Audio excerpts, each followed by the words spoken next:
16 ಸೋಮವಾರದ ವ್ರತ. ಹರಿ ಓಂ. ಓಂ ನಮಃ ಶಿವಾಯ.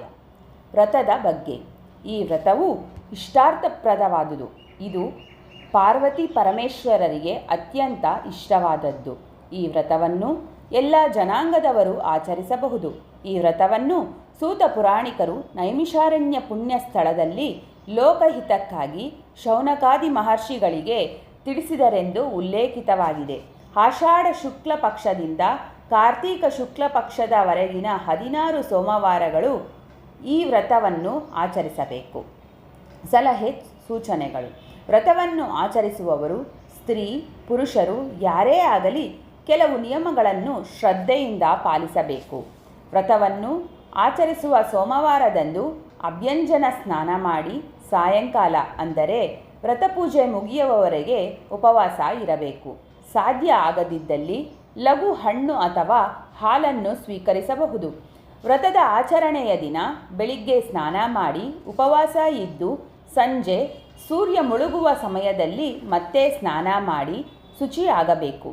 ಹುತ್ತದ ಮಣ್ಣಿನಿಂದ ಪರಮೇಶ್ವರನ ಲಿಂಗವನ್ನು ತಯಾರಿಸಬೇಕು. ಮುಂದೆ ತಿಳಿಸುವ ವಿಧಾನದಿಂದ ಪೂಜಾ ಸಲಕರಣೆಗಳನ್ನು ಸಿದ್ಧಪಡಿಸಿಕೊಂಡು ಷೋಡಶೋಪಚಾರಗಳಿಂದ ವ್ರತವನ್ನು ಸಾಂಗವಾಗಿ ಆಚರಿಸಿ ಕೊನೆಯಲ್ಲಿ ಬ್ರಹ್ಮಾರ್ಪಣೆಯೊಂದಿಗೆ ಶಿವಲಿಂಗವನ್ನು ನೀರಿನಲ್ಲಿ ವಿಸರ್ಜಿಸಬೇಕು.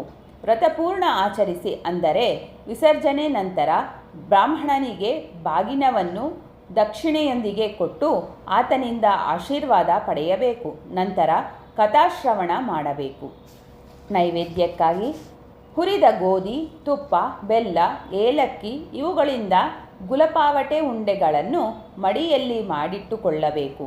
ಈ ಖಾದ್ಯವನ್ನು 3 ಭಾಗ ಮಾಡಿ ನೈವೇದ್ಯ ಮಾಡಬೇಕು. ಕಥಾಶ್ರವಣದ ನಂತರ ಗೋವಿಗೆ ನೀಡಬೇಕು. 1 ಭಾಗ ಪ್ರಸಾದವನ್ನು ಮನೆಯವರೆಲ್ಲ ಭುಜಿಸಬೇಕು. ವ್ರತ ಮಾಡುವವರು ಆ ದಿನ ಪ್ರಸಾದದ ಹೊರತು ಬೇರೆ ಏನನ್ನೂ ಸೇವಿಸಬಾರದು. ಶಿವಲಿಂಗವನ್ನು ನದಿ, ಕೆರೆ ಅಥವಾ ಬಾವಿಯಲ್ಲಿ ವಿಸರ್ಜಿಸಬೇಕು. 16 ಸೋಮವಾರಗಳು ಶ್ರದ್ಧಾಭಕ್ತಿಗಳಿಂದ ವ್ರತವನ್ನು ಶಾಸ್ತ್ರೋಕ್ತವಾಗಿ ಯಾವ ನ್ಯೂನ್ಯತೆ ಮಾಡದೆ ಆಚರಿಸಿದ ನಂತರ 17ನೆಯ ಸೋಮವಾರ ಮತ್ತೆ ಈ ವ್ರತವನ್ನು ಎಂದಿನಂತೆ ಆಚರಿಸಿದರೆ ವ್ರತ ಸಂಪೂರ್ಣ ಆಗುತ್ತದೆ. 17ನೆಯ ಸೋಮವಾರ ಸಹ ನೈವೇದ್ಯಕ್ಕಾಗಿ ಮಾಡುವ ಖಾದ್ಯವನ್ನೇ ಗೋವಿಗೆ ನೀಡಿ ತಾನೂ ಸ್ವೀಕರಿಸಿ ಮನೆಯಲ್ಲಿ ಎಲ್ಲರಿಗೂ ಹಂಚಬೇಕು. ಆ ದಿನ ವ್ರತ ಆಚರಿಸುವವರು ನೈವೇದ್ಯ ಭುಜಿಸಿದ ನಂತರ ಊಟವನ್ನು ಮಾಡಬಹುದು. ವ್ರತದ ಆಚರಣೆ ನಂತರ ಕರ್ತೃವು ಶಿವ ಪಂಚಾಕ್ಷರಿ ಮಂತ್ರವನ್ನು 108 ಸಲ ಜಪಿಸಬೇಕು. ಸಾಧ್ಯ ಇದ್ದಲ್ಲಿ 500 ಸಲ ಅಥವಾ 5000 ಸಲ ಜಪಿಸಿದರೆ ಪುಣ್ಯಪ್ರದವು. ವ್ರತವನ್ನು ಆಚರಿಸುವವರು ಆ ದಿನ ಮಿತ ಆಹಾರ ಸೇವಿಸಬೇಕು. ಮಾಂಸ ಭಕ್ಷಣೆ, ಮದ್ಯಪಾನ, ದಾಂಪತ್ಯ ಸುಖ ಇಚ್ಛಿಸಬಾರದು. ಕೆಟ್ಟ ಮಾತುಗಳನ್ನು ಆಡಲೇಬಾರದು. ವ್ರತ ಆಚರಣೆಯಿಂದ ಮನಸ್ಸಿನ ಕ್ಲೇಶ, ಆರ್ಥಿಕ ತೊಂದರೆ ನಿವಾರಣೆಯಾಗಿ ಅನಾರೋಗ್ಯಗಳು ಗುಣವಾಗಿ ಒಟ್ಟಿನಲ್ಲಿ ನೆಮ್ಮದಿ, ಐಶ್ವರ್ಯ, ಆರೋಗ್ಯ ಇವುಗಳು ಪಾರ್ವತಿ ಪರಮೇಶ್ವರರ ಕೃಪೆಯಿಂದ ಲಭಿಸುತ್ತವೆ.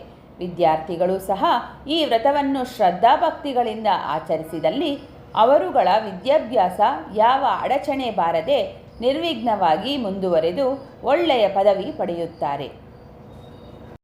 ನಿಮಗೆ ಈ ವಿಡಿಯೋ ಇಷ್ಟವಾಗಿದ್ದಲ್ಲಿ ಲೈಕ್ ಮಾಡಿ, ಕಮೆಂಟ್ ಮಾಡಿ, ಎಲ್ಲರಿಗೂ ಶೇರ್ ಮಾಡಿ. ಇನ್ನೂ ಹೆಚ್ಚಿನ ವಿಡಿಯೋಸ್ಗೋಸ್ಕರ ಸಬ್ಸ್ಕ್ರೈಬ್ ಮಾಡದಿದ್ದಲ್ಲಿ ಸಬ್ಸ್ಕ್ರೈಬ್ ಮಾಡಿ. ಹಾಗೆ ಪಕ್ಕದಲ್ಲಿರುವ ಬೆಲ್ ಐಕಾನನ್ನು ಪ್ರೆಸ್ ಮಾಡಿ. ಧನ್ಯವಾದಗಳು. ಸಮಸ್ತ ಲೋಕ ಸುಖಿನೋ ಭವಂತು.